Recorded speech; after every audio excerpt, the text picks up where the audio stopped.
Let it be noted that Roxanne is present. Yeah. Roll call. Wait a minute. Sorry, Curtis. It is 6 o'clock. I'd like to call the meeting to order tonight. Are there any additions or deletions to the agenda? Hearing none. All those in favor of, I guess we'll accept a motion first. Move to accept the agenda. Support. There we go. Motion and support. Now, are there any comments, questions, additions, or deletions? Hearing none. All those in favor, please say yes. Yes. Any opposed, no. Motion is carried. We have an agenda. Roll call. Are we complete? Yes. Roxanne. It is, yeah. Okay, sure. Pledge of Allegiance. If everyone please rise and join us in the pledge. I pledge allegiance to the flag of the United States of America and to the republic for which it stands, one nation, under God, indivisible, with liberty and justice for all. Okay, thank you.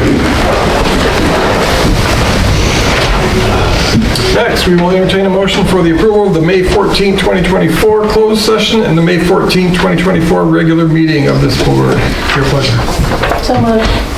Support. We have a motion and support. Any comments or questions? Hearing none. All those in favor, please say yes. Yes. Any opposed, no. The motion is carried. Thank you.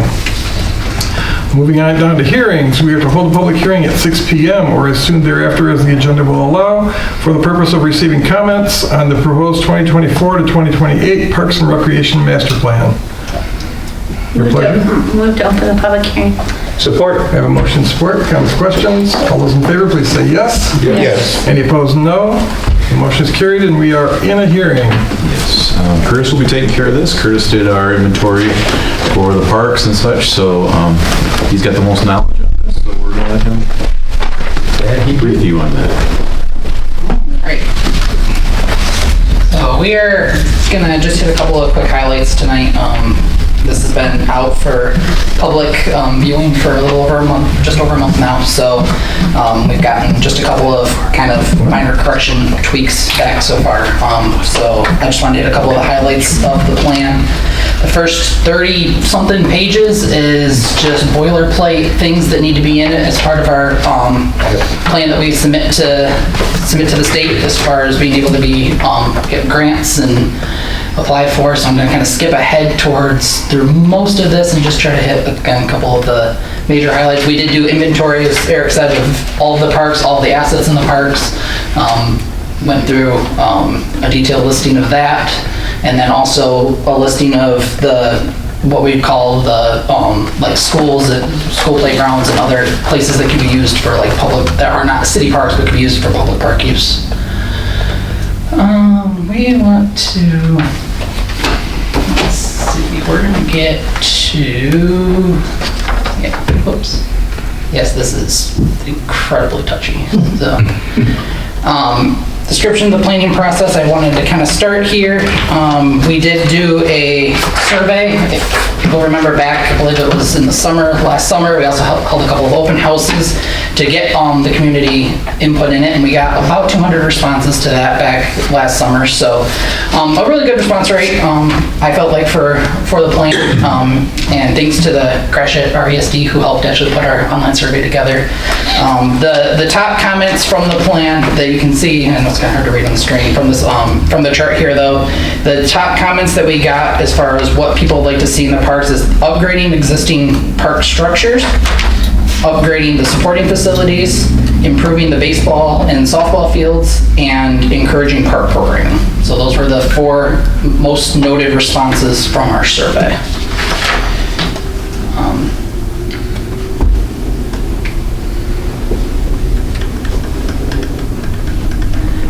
And then moving on from there, we had, we worked with the Parks and Rec Committee to come up with goals and objectives for this next 5-year plan. This was based on the results of the survey and the conversations that we'd had over the last year and a half since we started putting this together. The 5 goals, kind of overarching goals that were identified, was to pursue outside funding to develop external partnerships to serve park improvement needs, mostly getting grants and finding funding to help support some of these projects. enhance existing park facilities, coordinate a rebranding effort to increase exposure, provide more information for the parks, pursue non-motorized trail systems, and review our maintenance policy and procedures for regular upgrades for park facility regularly and update as needed. The action plan that we developed, so the high priority action items, the top thing that was identified was security upgrades. This was, if you remember back to last summer, we were having issues with vandalism in multiple of our parks, including our new bathrooms, which was disappointing after they had just been put in. So making sure, again, as part of this, keeping the parks updated, part of that is making sure that the assets that we have, we can keep safe and to reach their full life and not, again, be damaged within a few months of putting in. So security upgrades was identified as our top priority, and that is something that we have a grant out right now that we're hoping to get the helps, that we're still hoping as soon as this year that we can start making some of those upgrades. The other things that were identified were new signage and new branding, just to kind of help identify the parks and give it a bit of a more welcome, the parks a more welcoming feel to it when you go to them. Developing recreational programming. Again, we developed this last summer before we received the grant that we did receive, that we are starting actually tonight. So this was identified as a high priority item, and I'm happy to report that we are working towards that goal right now. Dedicated pickleball courts. Again, we talked about this at the last meeting of come up with another plan for at least a couple of courts in the temporary over at Holiday Park.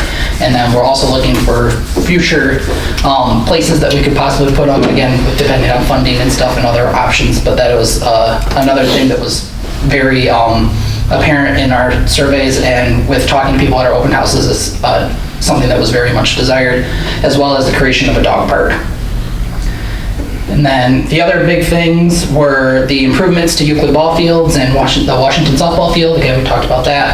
That was probably the number one, as far as like specific thing, that was the number one comment we got when we did our survey, was the condition of Euclid ball fields and Washington ball fields, and the space to be able to play baseball and softball in the city, and the need for the updates there.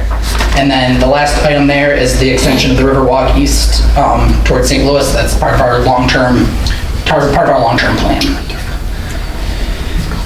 Beyond that, we went through and we looked at every single park. We identified things that we'd like to see improvements on. Again, this is a lot of these are best case scenarios. These are wish list items. I do want to point out to the public or anybody that is interested in this, because there was a comment that we got last time of, well, we didn't get through everything on the list last time. This is not meant to necessarily be the list that we plan on accomplishing over the next 5 years. The total projects on this list are about just under $4.5 million. Currently, we set aside about $100,000 a year for park improvements. So, as many people can tell, that is not going to get you $4.5 million in 5 years. So, just because it's on this list does not mean that it will happen. Doesn't mean that it will happen, but it is our goal and to look at and try to accomplish as many of these as we can. And the more outside funding we can get, and the more help we can get from grants and donations and stuff like that, the more we'll be able to accomplish. But this is meant, again, as an overarching goal. We get a lot of points when we do try to apply to a grant if something is already part of our plan. So we do try to include as many things in here as possible, because it does help with us when we apply for grants. That's kind of the overarching kind of comments of the plan. This does get submitted every 5 years to the state, so we will be submitting this and we'll be able to use this for the next 5 years for our grants. Okay. Questions? First question for Curtis. Couple things that came to mind. I noticed that you've got West Park located here, but on the GIS map it's called North Lawn Park. Not a big deal, but one of them must be incorrect. Okay. So just a correction or a typo or whatever was going on there. And then the other thing, and my question is, would it be appropriate to address the fact that the way that we don't care for the way that the county allocates their funding of the parks back to us, where we have to apply for a grant? Is this maybe the right forum to kind of address that and put that in our plan, that we're make a call to the county to reevaluate the way they distribute the funds back to us? Comments on that from the board? I guess more than Curtis, it's more a question for I'm us. certainly all for We have, any opportunity. I'm on the plan, or the Parks and Rec Commission or committee, and we have talked about that, but as you say, we've never done anything about it really, and it would, I think it's a good idea to put that goal in there, is to request changes in the way we are funded through the county parks. I think that's not a bad idea. It seems to be a formula that gives us an allocation that we can depend on Yeah. from year to year, would be much more valuable to all of our municipal entities, whether it's St. Louis, Ithaca, us, Breckenridge, anybody that's maintaining parks for their citizens. And, I would assume we would have to go in front of a county commission to do that, would we not? well, they would be the ones that are Yeah. controlling that Yeah. village, if, you know. Right. But we could make a call for it in our parks plan and let them, you know, that publicly we can acknowledge it if we feel that way. Certainly, I would be in favor of that, but. I would, yeah, as would I, if the commission, you know, as a whole would do that. I think one of us, Curtis, I, or whoever, to go to the county commission with that. Well, currently under page 48, we have local public, private funding opportunities, and we do have the county, Gratiot County Parks and Recreation Village funding. We could add an additional sentence or two Okay. to basically state that to work with the county on finding a new way of reallocating funding, but that's really, it really, will, excuse me, will be up to the county, and it won't be able to do that until the next round of, when it goes off of the millage again, they'll have to rewrite the language. If we don't start getting ducks in the road It has to be today, done, then it's not going to happen Yeah. next time again. Totally agree, Rick, totally agree. Yep. So, but that's where that could go inside the plan. Okay. And another thing I know we've talked about here before is, you know, currently the way that the grant is structured, where we apply for a grant, we can only apply for a new asset. Clearly, as it is identified in here, the community sees it as well. We've talked about it here. It's not necessarily the new assets, it's being able to maintain and support the current assets that we have that is really where our biggest need is. So while it's great to put a new asset in, and we'll for sure absolutely take it if somebody wants to give it to us, really where we need the help is, and the community agrees, is on updating our current stuff, not necessarily putting in new stuff. Yeah. Or, I mean, honestly, it should be up to us whether we want to have new or maintain the money towards maintenance on any given year.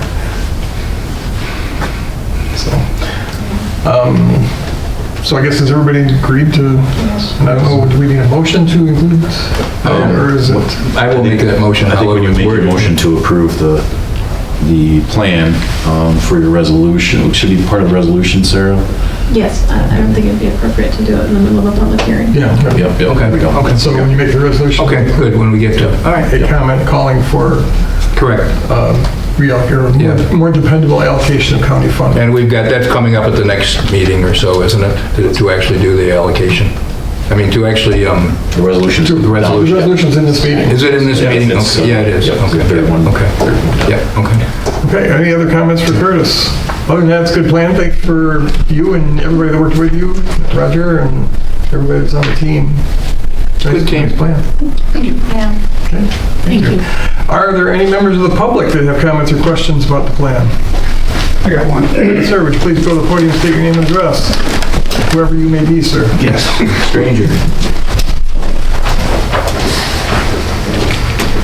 I'm Wes Roseanne. I live at 889 Mill Street here in the city of Alma. On this reallocation formula, how would you come up with, there's a lot of parks that you don't even think about in the county. There's one in Elwell. I think Riverdale's got something. I mean, there's parks all over the place.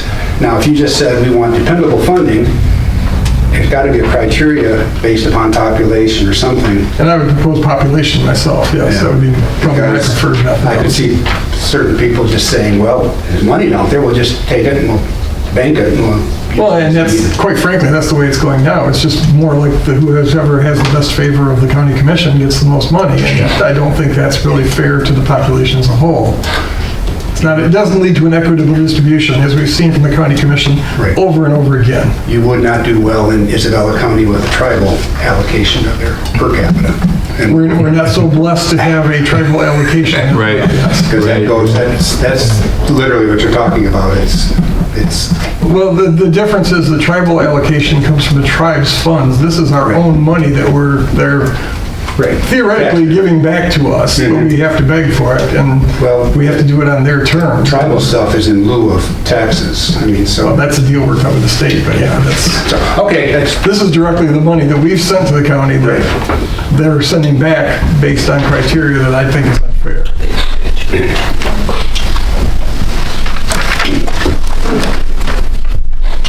I'm sorry, I didn't mean to start an argument there. Okay, anybody else from the public like to address the commission? Okay. Move to close the public hearing. Okay, we have a motion to close. We have a motion to support. All those in favor, say yes. Yes. Yes. Any opposed, no. Motion is carried and the public hearing is closed. Thank you. Let me find my place again here. Okay. Next, we'll move down to consider a resolution to adopt the proposed fiscal year 2025 annual city budget. Move to adopt. Support. Have motion and support. Any comments or questions? John, go through the millages? Sure. Sure, okay. For this year, all our millages have stayed the same, but we did reduce the library bonding millage to pay that bond off. So that's some good news, but we'll go through those one by one. Our general operating millage stayed the same at 14.2244 mils. For transportation, this is the same as last year. We did reduce that last year, and so we're keeping it at that reduced rate of 0.800 mils for the dial-a-ride transportation system. And our partners in St. Louis, Ithaca, and Pine River Township will follow suit, and they're going to be going out for their special assessment renewal here in August. For the library bond, like we just mentioned, the repay the bonds for the library expansion from 2004 of 0.750, and this should take us to the end of that bond, so the library will be paid for. So that's some good news. So it feels like forever ago, but it doesn't at the same time. The local street millage and street rehab program voted on by the city of Elmore Voters, 3.5 mils. Again, that pays for our street surfaces for the neighborhood street program, and also this last time around, the voters voted in an extra mil for maintenance of local streets. So that will be going as part of this. The Downtown Development Authority only, real and personal property, taxable property within the district only, 1.9467 mils. And then the library operating will again be this year 0.9874 mils. So tried to keep our millages as low as we can, and it's, like I said, it's good news that we'll be paying off the library millage, and we were able to keep the transportation mill at 0.8. So everything else is the same as it was previous fiscal year. Okay. Are there comments or questions? Hearing none, I guess we've talked about this enough. Everybody satisfied? Yep. Okay. With that, all those in favor, please say yes. Yes. Any opposed, no. Motion is carried. We have a new millage, a new budget. So next, we consider a resolution confirming the special assessment roll for unpaid charges as of June 1st, 2024, and to authorize these charges to be placed on the July 1st, 2024 tax roll under the respective tax roll items. Your pleasure. Move to adopt. support. Okay. And with that, I do believe we've been given two changes or two corrections to the list. There's one on page 5, actually two on page 5. Parcel number 51-024-002-30 is listed as the owner of Weinman John, and it's really Russ Weaver. And also with parcel number 51-024-002-30, also listed as the owner is Weinman John, or John Weinman, and in reality it is again Russ Weaver. And then on page 6, for parcel number, let's see, 51-31-310-00, it's owned by the C&O Railroad, And the amount listed is $199.70, and it should be $199.77. So a dramatic 7-cent increase. And I believe that's all the corrections we have, correct? That's correct. Okay. So with that, your pleasure. I guess we have a motion on the table. We'd like to, I guess, change the motion to include the amendment, or the amendments or the corrections that we had.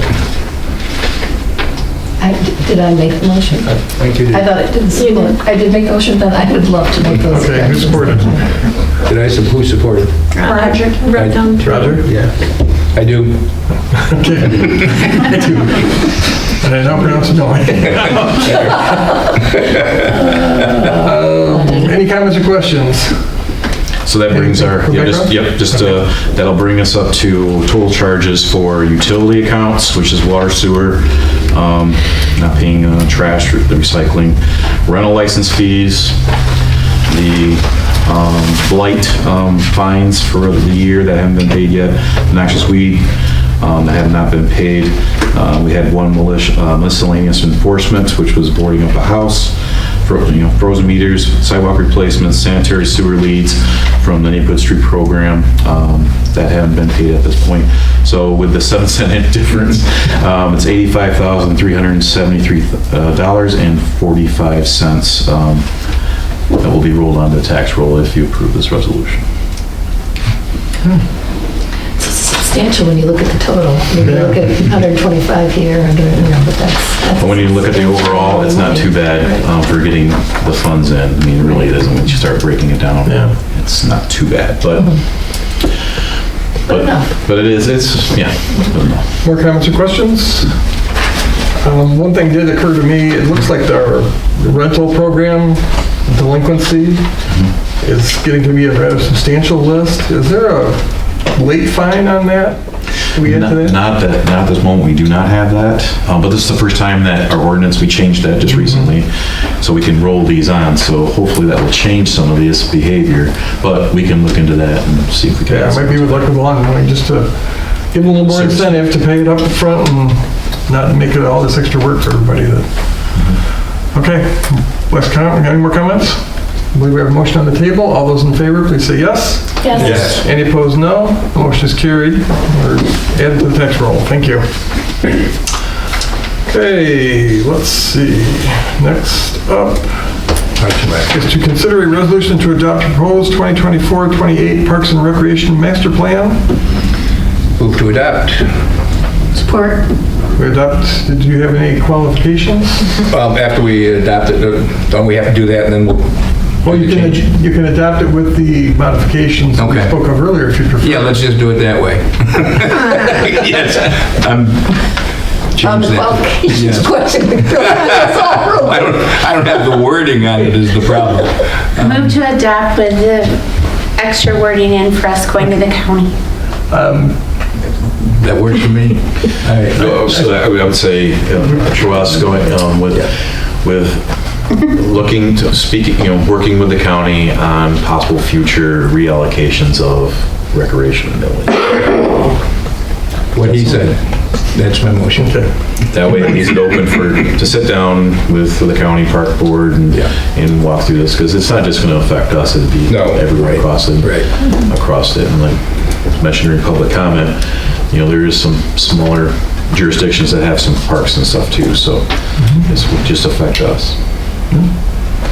Okay, is everybody satisfied now? Sorry to Are you make it good, easy for Sarah? you. Support. Although, I'm not sure we didn't have two motions on the table at We the same did time. not. I think Michelle was just recommending something that Roger would say.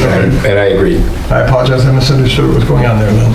Okay, so we do have a motion and support on the table. All those in favor, please say yes. Yes. Yes. Any opposed, no. And that motion is carried. Thank you. Okay. Now, we are considering a resolution to approve the following fiscal year 2024 budget amendments as presented. Move to adopt. Support. We have motion support. You're presenting? Yes, we can. Okay. All right, for the parking lot project that we approved at our last meeting, The low budget number came in at $527,000. This will be increase our our revenue, $340,200. That's the remaining amount of our ARPA funds. And with that, we'll be moving from fund balance $186,800. That will decrease our fund balance by that amount to pay for the parking lot project at lot number 7. And again, that will use up our remaining ARPA funds. So, and as we said, we've basically said that our goal with our fund balance is to use that toward capital projects, not for operations or for personnel. But that does expend it now. All of our ARPA funds. That our funds will be done after that project is done. Okay. Yep.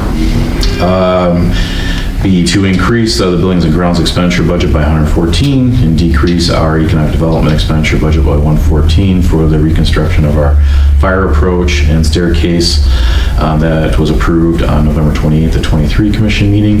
This doesn't affect our fund balance or budget. We're just moving from one fund to the other. So it's proper fund that we're paying the contractor out of.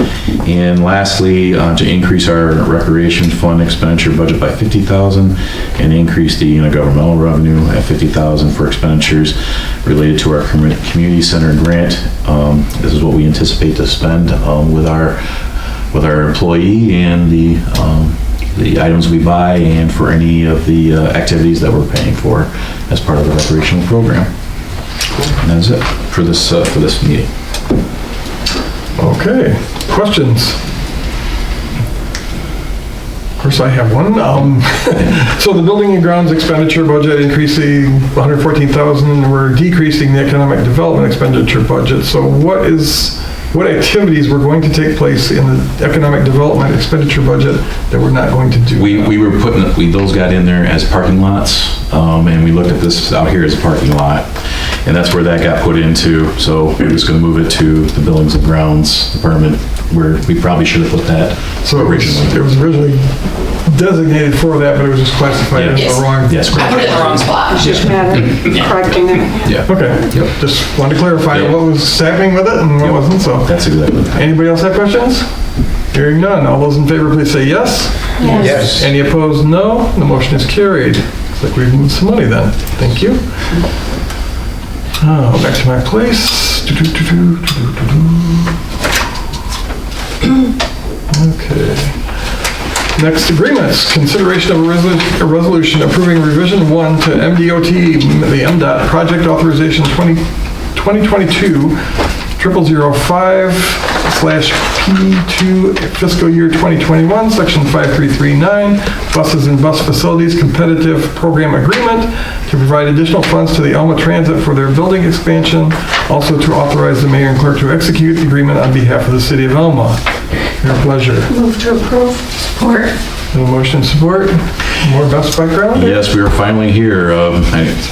Brett wants to say anything additional, but we've been waiting on approval from the state of Michigan for not only to get our design work done for this, for the new bus garage addition, but also for the funding to build it. So this takes care of that. So they released the funds for us to move forward with that project. So that's good news. Been waiting a while, like as you can see, it's by 21. So. 2 long years. Yeah. Any comments or questions? Hearing none, all those in favor, please say yes. Yes. Any opposed, no. Motion is carried. Looks like we get a new bus garage. Congratulations. Thank you. Next, reports of officers, boards, and committees. The commissioner may receive the following reports by one resolution, or any commissioner may remove any of the items within the section for individual discussion and vote. Tonight, we have the Zoning Board of Appeals, May 15, 2024, draft meeting minutes, the Downtown Development Authority, May 22, 2024, draft meeting minutes, and the city manager's report. Move to receive 1 and 2. Support. We have motion and support. Any comments or questions? Hearing none. All those in favor, please say yes. Yes. Any opposed, no. Motion is carried. Any indication on 3? Move to hear city manager's report. Support. You meant to receive, right? That's all. Okay, we have a motion support, and I assume you're going to clue us in here. Yes, very small report tonight. Just they gave you the schedule here for the upcoming recreational programs for this week, and the first one is actually tonight, and it will be held in the library because of the storm tonight, or this afternoon, so that Punchlines in the Park will be there. So Wednesday, gentle yoga and game night in Highland Park, which is the park south of the library. And then as you can see there, the rest of June, we do have things happening on Monday, Tuesday, Wednesday, and Thursday of each evening throughout the month of June. So please, people are interested in keeping up on that, have them like the Parks and Recreation Facebook page. That is the best place to get the most updated information. She hit the ground running, didn't she? Yes, we are. Yep, it's there. So, and we're still working on some leagues, and we hope to have that soon. So. Just wanted to provide you the draft ordinances that the Planning Commission is working on for fireworks stands and billboards. The fireworks stands will just basically be an amendment to for the administrative review of fireworks stands by staff, as opposed to bringing them to the Planning Commission as a special use permit. And then those stands would be regulated and only allowed through from June 20th to July 5th of each year. And then the billboard amendment basically will disallow billboards within the city limits, only allowing those that have been approved previously to continue. So I did provide those drafts in to read, but we do have the public hearings on Monday evening with Planning Commission for those two amendments, and those amendments will come here if they do approve them to recommend to the City Commission after that. How many billboards are in the city? We have 2 currently on the east side, and there's one that'll be built here in June on the north side of Northtown Plaza. Okay.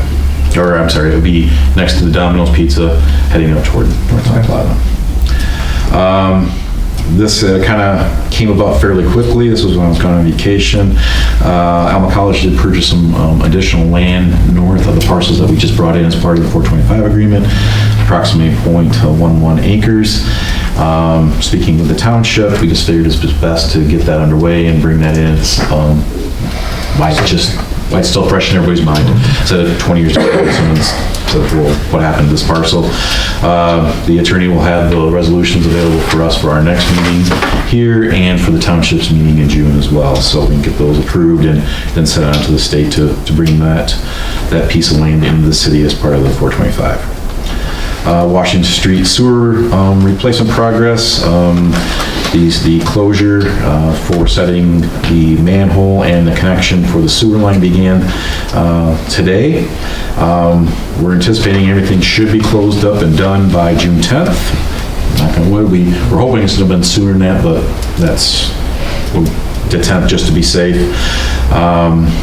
Once that's done, the only things that we'll have rest to do to finish up are kind of punch list items like restoration of the terrace, driveway approaches, those sorts of things. So we're almost at the end of that $2 million project. So hopefully that's kind of a precursor for everybody, because next year we'll be rebuilding Pine Avenue and the water sewer and storm sewer that is along that stretch of road next year. So that will be a 4-month endurance project. So hopefully everybody wants it rebuilt, but it's going to be a little bit of pain to have that done. But anyway, this project is done, and I know staff's very excited to be toward the end of this project. And then lastly, the water sprinkler meter, secondary meter policy.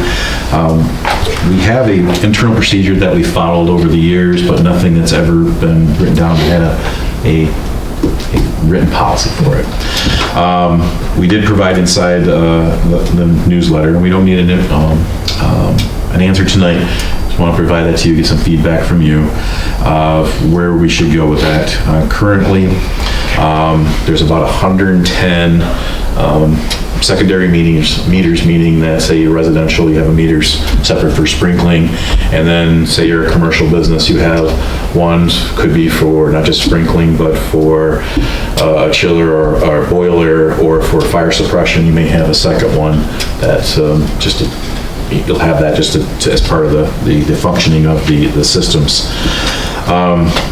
So anyway, of those 110, we do charge a rated serve fee on the second meter.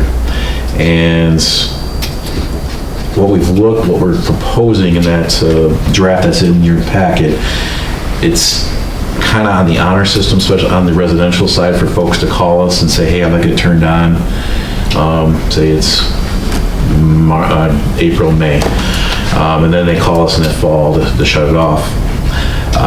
What staff is proposing there is to kind of hopefully make it a little more streamlined for finance, is that it will be turned on, lack of a better word, it's not physically turned on at all. Oh, okay. It's just, billing turns on, billing turns Gotcha. off. So the water's constantly on, constantly on. but it's Yes. them saying, Yes. yeah, I'm using this. Yes, I'm using this up. Honor system. Yep, so right now, the way that reads is that the rated serve would begin in April and end in October.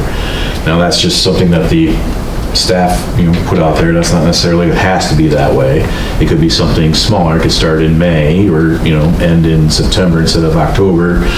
That's up to the, commission to come up with what you'd like to do, but that's why we're requesting and asking you to look at that, because it's just a simple, I think we have 40, we'll get a better number for you for the next meeting to give you some more information, but I believe we have like 40 residential residences that have the second meter throughout the community, and then the rest are some kind of a commercial or industrial meter, and we'll try to break those out too, to give you kind of a feel what those secondary meters are being used for.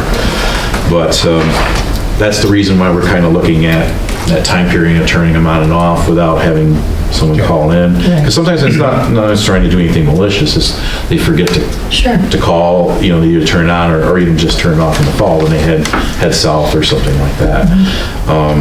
So anyway, if you have any comments now about... I think it sounds like a great idea. I mean, there's a million ways we could do this. the water can be used 365. I think it makes sense financially speaking to set April to November. To me, that sounds as good as anything. And I guess I have challenges with this on a couple different fronts, and admittedly, it's a first world problem I have here, because I do have a second meter installed for an irrigation system. And the way I see it, I don't know what I'm getting for this RTS fee. I paid for the meter up front. I bought it when I built the house and had the second meter installed. I paid cash for it. I'm not renting that from the city. The meter is read electronically. They have to come and read one. It takes no more effort to read two. I don't know. I haven't got a second tap into the water line out underneath the road. What am I getting for that $27 a month for that ready-to-serve fee that I didn't have before that meter was there?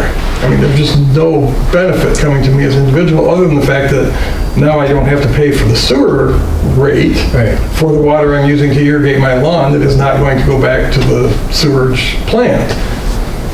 I mean, it's $27 for that privilege. It seems excessive to me, and to turn that fee on in April, the beginning of April, when as this month, we're in the end of May right now, it hasn't been much need to irrigate a lawn in the first, between April and May. So there's 2 months, conceivably, I'm paying the $27. I'm up to $54 now for 2 months that I really haven't needed to You water my pay lawn. each month, and it has nothing to do And it has nothing to do with my water usage. It has nothing to do with how I've tapped into the system. It's strictly a ready-to-serve fee, and then I pay the fee for usage on top of that. So if I pump out, 10,000 gallons or whatever, I don't even know what Whatever it is. whatever gallons it uses to irrigate the lawn, but it hasn't been on maybe a couple times. I don't know if it's run at all. But I'm just not sure I'm getting anything for it. I thought the idea of that was that you were only paying for the use of the water and not having to pay sewer and all of the other Right, you don't have stuff. to pay sewer, but I'm paying a second ready-to-serve fee, which is typically for tapping into the line, I Yeah. believe. I don't have And one, I've only got but I one thought you were only line. paying for the usage, only paying for the water you used and not all the rest of the stuff. The $27 or whatever was going to be cheaper than if you tapped it off of your regular water system? Not really, because we do average over the warm parts of the season, June, July, and August. Correct, Curtis? Yes. That we do an average. That happens anyway, doesn't it? Yes, it happens anyway for everyone, and you wouldn't really notice it unless you were doing some serious irrigation or you were filling pools all the time, that sort of thing. You wouldn't really notice it. But what the mayor's saying is you have one meter, your main meter, you're paying your rate of serve fee plus your usage. But when you put in the second one for your irrigation system, say, you're gonna pay that rate of serve fee again. And underneath the staff proposal here, so we can get rid of the folk, because it's been that way for a while, we've been charging for that rate of serve fee on both meters. But right now, it's, the resident has to call in and say, hey, please turn on my meter in the spring, and in the fall, please, or whenever they're ready to turn it off, please turn it off. And it's nothing we're doing physically. Right. It's a billing situation, but we do charge, because I checked with Curtis on this before we came in, there is a turn off, fee attached to that, even though we're physically turning it off. Yeah. Well, no, even if we're not turning it off, according to what Curtis told me today, there's a $15 fee. He said, yes, $15 fee to turn it off. As part of this program, if that's what you're doing. So that's why we're taking, there's a lot of ways we can go about doing the this. second piece of this, again, it's a first world problem here, I understand. Right, yeah. But the second part of this is, to me, we're punishing people that are keeping their lawns up, that are trying to make the neighborhoods more beautiful or whatever not. It's just an additional fee and an additional punishment for trying to keep your property up and making it look nice. I don't think it's a punishment, I think it's that you have two. So if you have It's like, two, then, and I could be wrong, but it seems like two separate concerns here, because your issue is that you don't think there should be a charge. I don't think there should be a separate ready-to-serve fee for, Right, because it's but a single I'm tap going saying, in my I mean, house. I think that's a separate issue from, we have to decide separate, and correct me if I'm wrong, but I feel like, I think if we're doing it, it should be set April to November, and this is what's happening irregardless. And then a separate issue would be whether we think merits a charge. I guess I don't. I would agree with Greg in the fact that I don't see a need for a second ready to serve, but I could see where if you set dates on it, you have a turn on and turn off fee. So you'd pay, in this scenario, you'd pay your turn on and turn off fee. You'd pay for just your water usage for that period of time, and that would be it. You wouldn't have essentially a ready to serve during that period. You'd have your turn on to activate the switch that Curtis has to do for billing, and then you'd have your physical turn off fee. And I don't know, but I think you have two separate lines, whether you paid for it initially, but isn't this cost going towards things like if they're, the costs of having an actual line? I understand you paid to have it put in initially, but are we all It's one paying? line in. No, it's one line comes into the basement of my house, and typically from there, you have one water meter, and but in my house, it goes into the house, it splits off into two, and then I have 2 meters. One goes to the irrigation, one goes to my regular household But so are you usage. getting, I'm getting one line into the house is all. right, but are you getting, what is the purpose of the 2 lines? I mean, So you're that getting a benefit so that I don't for, have to pay for Correct, sewage so that I'm you're- not using on the water that I'm using to irrigate. correct. So there is a benefit to having the 2 lines to you. Right, which is why I paid the $300 or $400, whatever it was, to purchase the meter in the first place initially. Okay, and so then if the meter, if something happens to the meter, Then I pay again to have a new meter replace it. And what is the explanation for charging twice? Well, the ready to serve fee, and forgive me if I'm wrong, and Curtis or whoever has but my understanding is the ready to serve fee is to keep this, because we want the system ready to serve your house. The system as a whole to help cover the fixed costs, which I don't think $27 covers the whole fixed cost of the system, but that's what covers the delivering the water to the pipe in front of my house. So shouldn't each house just get that one time? No matter how many. I would argue yes. That's what we're discussing. Yeah, that's what I'm saying. And I kind of agree thought with that each that was house the should way only that have it one was charge then. designed, that because you're using a lot more water, unless that was originally designed to be a punitive don't be using so much water when water is at a shortage, that kind of thing. So you And want to water your lawn, shame on you. If we need to conserve water, if we've got a Yeah. shortage, that's a different discussion. Yes, I know it is, I know, but it's not real appropriate here, but someday maybe, when they come, when Arizona comes looking for Great Lakes water, then that's a different story. But yeah, I kind of thought that was the idea, since you're using water. In irrigation, you're certainly using more water than I do. I haven't had my water on yet for anything except to water the new flowers that I bought, which is 15 minutes. But, if you got an irrigation system, and I'd love to have one, it would be neat to keep my grass green all the time, especially in July and August when it gets brown. That'd be nice, but I don't know. I'm seeing both sides of this at the same time. That's something to think about, read through that, and like I said, we'll get some more information specifically on how many are out there, what that costs us in monetary value, because it's what it goes to pay for the distribution system, the RTS's distribution. Like when you look at your consumer's bill, it's that charge on their distribution fee, that is always there. It's like a ready to serve. And I Keep the electric poles up. It's also that we're paying someone to do the billing or whatever. Isn't that part of where, I don't know, so it's a cost. I understand your point of saying you've got one line coming in, but then if it's a separate and billed differently, it's not, there are expenses to having that second line, correct? Yeah, and I could understand if it was, perhaps a $5 billing charge or something like that. That makes sense. Okay, I'm getting a second bill. If you want to move to a second, I think at the bank, most banks charge like $3 for a statement fee. You get paper statements. Something like that, an inconvenience fee, that I am getting a value. I'm getting a second statement, say, if you can't put it on one. I don't know if it's possible to put it on one, but I don't even know if I'm getting two statements, because... There should be two meter numbers, and... So probably I'm getting two statements now. Forgive my ignorance, but we're set up for automatic payments and they just get paid, so... Did you ever see the percentage of how many properties have 2 meters? Well, just a real quick look at it, we think we have about 40 residential properties, 110 total, that's with, commercial, industrial users. And like I said, the industrial users, I don't know exactly all the types of uses that they're using just water for. Say, just to be clear, that's just water only. There are places that have multiple meters that are both water and sewer. The 110 are just people that have water only meters. So we have several that have multiple meters. So I think that's... So presumably they have a use that is not returning that water to the wastewater treatment plant then as well. That is the assumption of the water only. And there are some questions that you're going to look at in that too, to make sure that that is the case.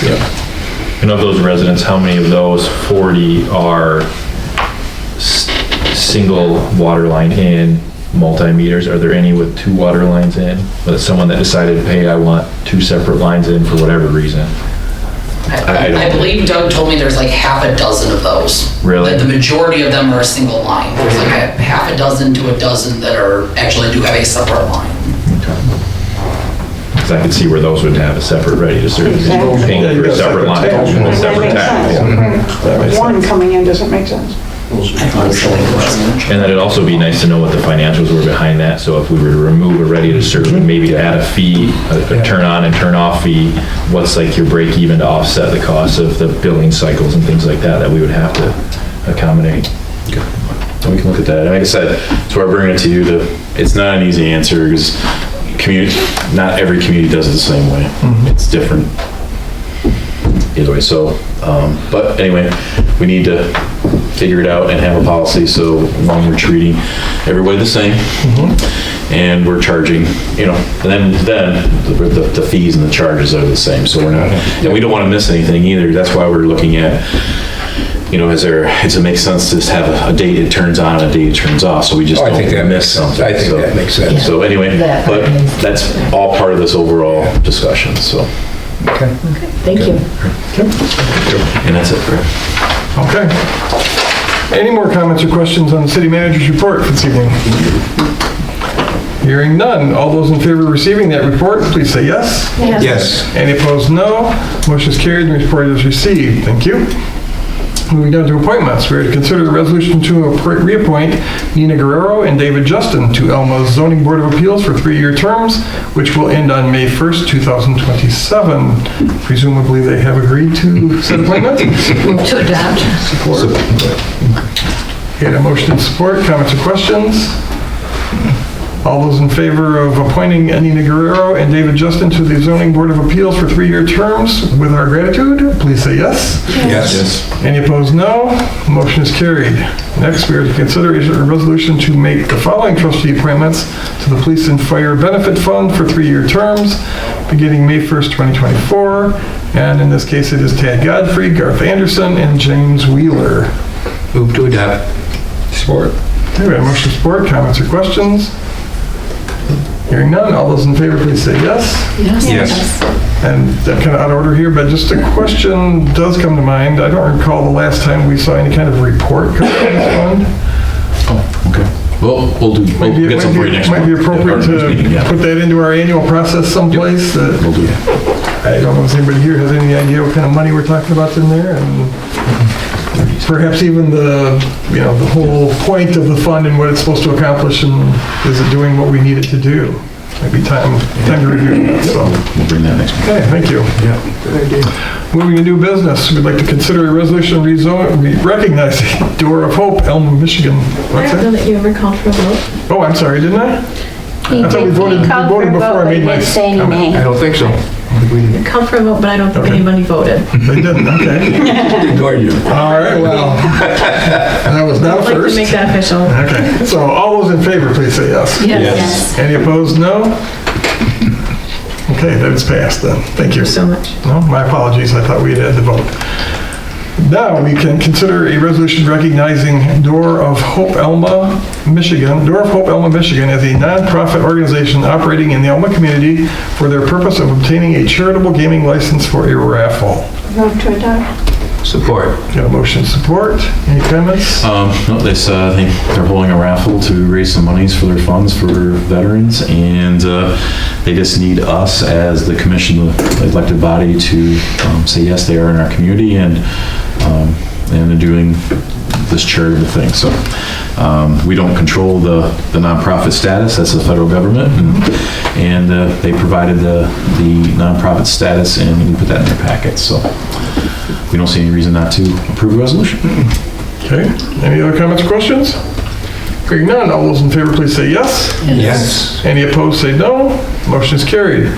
Next, we are to consider a resolution approving traffic control order number 161 to provide for no parking along the westbound lane of West Superior Street from the center line of Harvard Avenue, 82 feet to the east.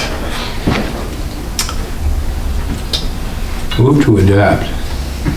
We have a motion, Support. and we have support.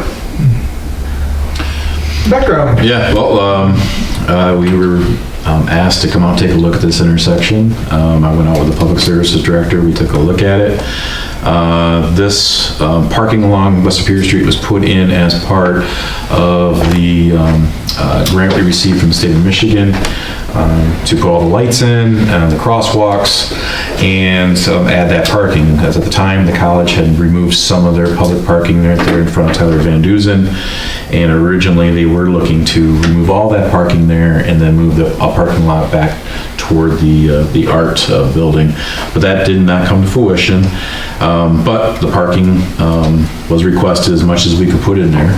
So that's why there's the number of parking spaces there are. And obviously, any intersection that is put together and designed is done to engineering standards, looking at travel distances, speeds, pedestrians, all those sorts of things. So that's why we have the intersection that we do at that particular location. The college asked us to take a look at that, and was requesting us to look at removing a couple spots. Working with the Public Services Director, we're recommending to the City Commission to only remove one spot. It's one of those things, like we were talking with Commissioner Allman beforehand here.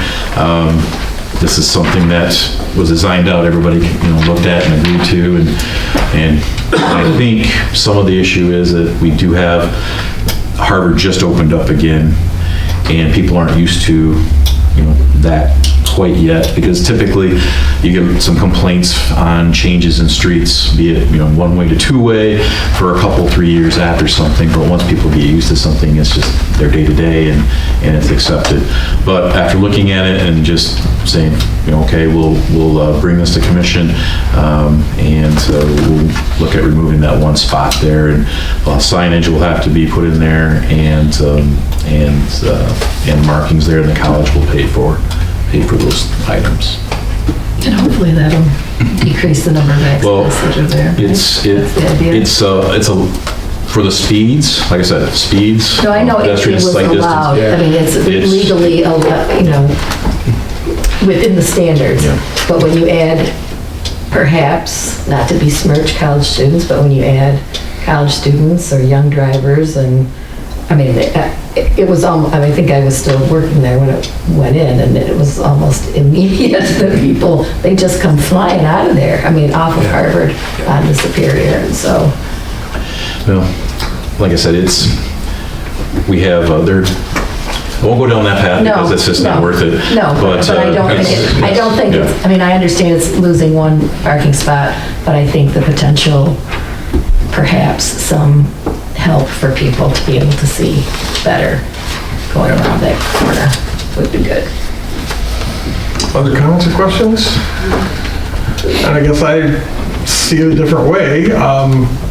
And I guess maybe if accidents, you mentioned accidents and whatnot, if there are any data as far as accidents occurring at that corner. I know we have similar complaints at various intersections throughout Superior Street that are problematic with seeing people have to creep out and, kind of edge out into traffic and be very careful. I don't know how we grant this one without some statistics behind it, saying this is a more dangerous intersection than the others. And we're going to, I think, be flooded with comments and requests from other people to change different intersections. Well, that's a good point. That's a good point. I was thinking that because it was the college's, I mean, it is our street, but I was thinking because it was that it was something that was within the rights of the college to suggest. I mean, they'll be the ones that are losing the parking space potentially, so. I know several merchants downtown that would pay for some. No, correct, right. Close the parking space too. Correct. And then their neighbor next door that would be damned to lose their parking space. Points to bring up, because I was just thinking of what seemed to me, and I have no data to back it up, but I drive there, I mean, I drove there when I worked there, and I drive there now, that there seems to be quite often T-boned people there, and traffic is, and there was discussion, I thought, fairly soon after it was put in as well, that was a problematic spot, and they're putting cones or something in. I mean, there's been a lot of stuff going on. I don't know that I'm glad you brought that up, Greg, and we certainly would need some data, I guess, because you're right, the guy that says people are speeding down his road all the time, I'm sure would be someone that would take issue with us just randomly taking out parking spaces. Yeah, I guess there's real hard data, and, are there other alternatives that we've explored that might calm traffic there that, I don't know that, but Dave, can you get some data? I'm sure that's out there, that we've got it, the data, as far as accidents at that corner versus other corners. Request it from the police department, and we could look at the one I hear about is Woodworth Avenue, and that's gotten better over the years. When it first was pulled out, it was Especially northbound on Woodworth. And when we first changed, Center Street was a problem, Woodworth was a problem. I mean, there was a number of hot spots when we converted the one-ways back to two-ways. There was problems all over the place. Everybody wanted everything, changed and all that. So without some data behind it, some real statistics telling us that there's a problem and what are all the possible solutions, I would just assume hold off. So. Sure. Then. Sorry, Roger. I don't mean to. No, you're right. No, you are absolutely right. Could create more problems for him. There is a problem on Harvard, especially now with the repaving and that being a very smooth quarter mile coming from. Makes it much more attractive. Makes it much more attractive to go faster. Yes. Yeah. And there is a stop sign, but we know how stop signs are kind of a suggestion. And if you look over there, you can't see a car when it's 30 feet away from you because it's behind a truck that's parked in that spot. I think downtown is certainly a point, but I think people are moving more slowly downtown and are creeping out. I have had to creep out pretty far to see, and then all of a sudden seen a car that was, And if I had to there's bring trucks car. parked there, And if trucks parked there, are they yes. trucks? No, but just any trucks. Well, but then Any can big- you do like, I don't know if this is a possibility, but like in the parking structures where they have small car only, I mean, can you do something like that? Where you, or is that not? Small car parking, I don't know. Then you have to enforce it. I mean, that's Well, the issue. well, that's the, right. That's the issue with all this You're stuff. either enforcing it or you're going to It's- the traffic The accident. easiest way to enforce things is don't allow it. Because it's just that easy. It's like, no, you can't do it, and you sign it off or whatever it may be. That's the easiest way. As soon as you start saying, well, you can do compact or electric Yeah. vehicles only, then it's just like, gosh, you gotta go in there and. Sure, no, I'm not, No, I know. I'm not suggesting adding another. Yeah, my car's a compact, it's just, it's a larger compact. It's a smaller, it's not a full-size pickup, yeah. Yeah, I get it. My Prius is listed as a full-size car. Your what? My Prius is listed as a full-size car. Not in my book. In the book. It really is. It really is. Yeah, and with Okay. anything, people are going to take their own interpretation in Yes. that regard. So No doubt. I don't know. So I believe we had a motion on the table. Are you withdrawing your motion, Roger? No, I won't withdraw it. Let's go ahead and vote on it and see what happens. I can understand, I think doing statistics on that is a good idea. I think we probably may find that there are more accidents at Harvard than there are at Woodworth or Gratiot coming north. I have to If believe for that's- Alma College to bring it up that they must have pretty good stats. I don't think they'd go through this bother if they didn't have quite a few accidents occurring with their Well, students. Wouldn't you think? No? I don't know. We used to send out. One could presume that, but We used to send out a lot of emails all the time asking students to look up when they crossed as well. And so, you know, it's, Yeah. well, and we've got that safety device at the crosswalk that I don't know, I think maybe once, and I go through there Okay, multiple times a day. I've never seen Let's that. just- I think once or Never. twice I've seen somebody push a Not in the last 2 years I have. light up that sign, so. I don't know if it works. Back to the parking issue. Yeah, so we have a motion on the table. All those in favor, please say yes. Yes. Any opposed, say no. no. No. Looks like it has failed. Okay, one abstention, thank you. But I do, on a positive note, I think it's a good thing that we're having parking issues. That means our town's picking up. Yes. You know? Yeah. I will request tomorrow morning, Yeah, let's- crash numbers, Yeah, let's accident revisit. numbers. I know Woodworth is the one that I hear the most about. It's quieter than it used to be, from a standpoint of saying it's just unpassable. But I'll ask for Woodworth Avenue, which is a good representation of I just try to downtown. avoid it. and Just we'll for look the at record though, Turner. didn't MDOT come in and check that corner for a light back in the day? Well, we have a light there. Yeah, but I'm saying, I know MDOT came and saw that there removed wasn't it. enough, right? Yes, well, that's again, you're looking at traffic engineering standards. Right. I think there was 13 warrants, and you must meet 8 of those 13 to keep the light there, and we didn't They meet didn't, those. right. So out goes the light, because they don't want to pay for the maintenance of it, because Right. we paid some, but they were majority because it was on this route. And you might look at, So that was MDOT, not the city, Right. that was what I'm Same trying as to mine say. We've by got the gas T-Bone there, station. They yeah. have so many I don't know if that's fatalities there anecdotal, but before they'll put one in, so it can I happen don't anywhere. know. Yep. I just told my son They to can, do but not, I'll look- under any I'll circumstances. pull those 3. Turn out there, go out to Cheeseman, just don't turn there. I don't want you to be one of the fatalities that gets a light there. Right. Okay. I'll continue to use Yale. And more importantly, encourage everyone to use great caution. Yes. Both on Superior when you're traveling through that area, as well as any side streets that you're entering into Superior or any other roads. I mean, Or Wright Avenue, people blow stoplights up there all the time. Oh, yeah. We have enough accidents up there, too. okay, thank you. Next up would be appropriations. Do we have any interest in paying the bills this evening? Move to pay the appropriations. Support. Motion support. Does anybody have any questions on said appropriations? Hearing none. All those in favor, please say yes. Yes. Yes. Any opposed, no. Motion is carried. Thank you. Now we'll open it up to Commissioner comments. Lori, would you like to go first? Great job to everybody involved in the Highland Festival. I think it was a great weekend, and it was awesome to see it back at Alma College. I think it was a great weekend. Good, thank you. Michelle? Congratulations to the committee and thanks all the volunteers for the fun weekend. Yeah, congratulations to the Highland Festival Committee. That was a fantastic weekend, and also congratulations to the Gratiot County players and their successful run of Willy Wonka and 8 sellout performances. It was pretty Hard to beat. Roxanne? Well, thanks to Curtis and everybody for getting our city budget done and being able to cancel one of the meetings to discuss it. I appreciate that. And the Highland Festival was fun and beautiful weather. I can't think of anything else. Thank you. Danny? Nothing else to add, thank you. Roger? Can't top that. Sarah? Festival was a great time, a great weekend. And there were so many people that are involved with that. How many volunteers are there? Do you have any ideas?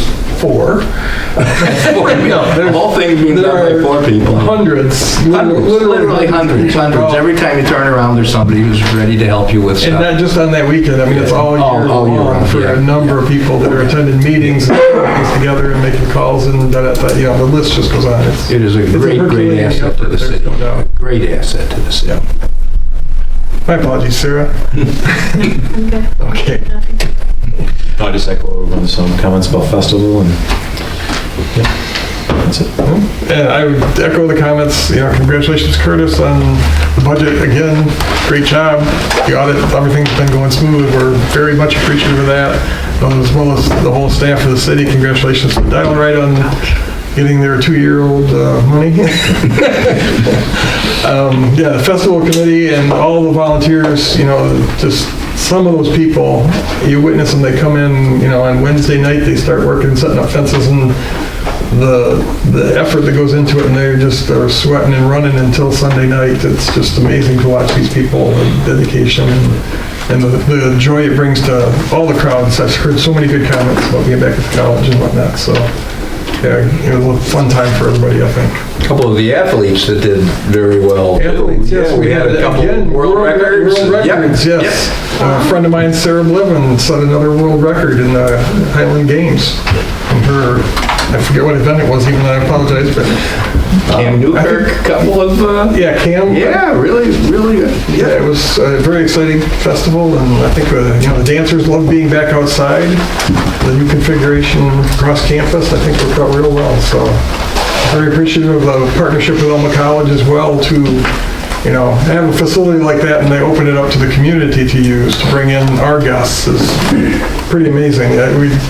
We underestimate the value that institution brings to our city. So we need to take note of that. And with that, we'd open it up to public comments. If any members of the public would like to address the commission, please go to the podium, state your name and address, and you'll have up to 5 minutes to share your thoughts with the commissioners. Les, would you like to go first?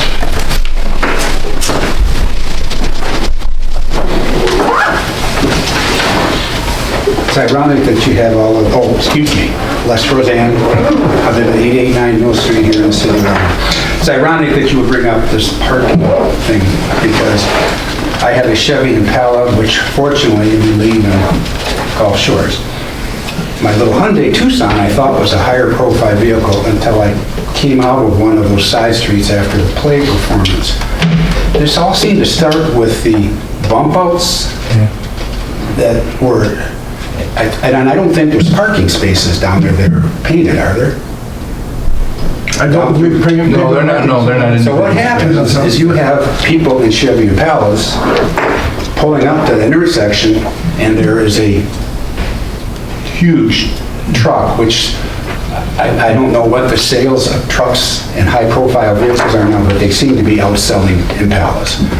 And if they're there, you cannot safely inch out because you don't know how fast somebody's coming.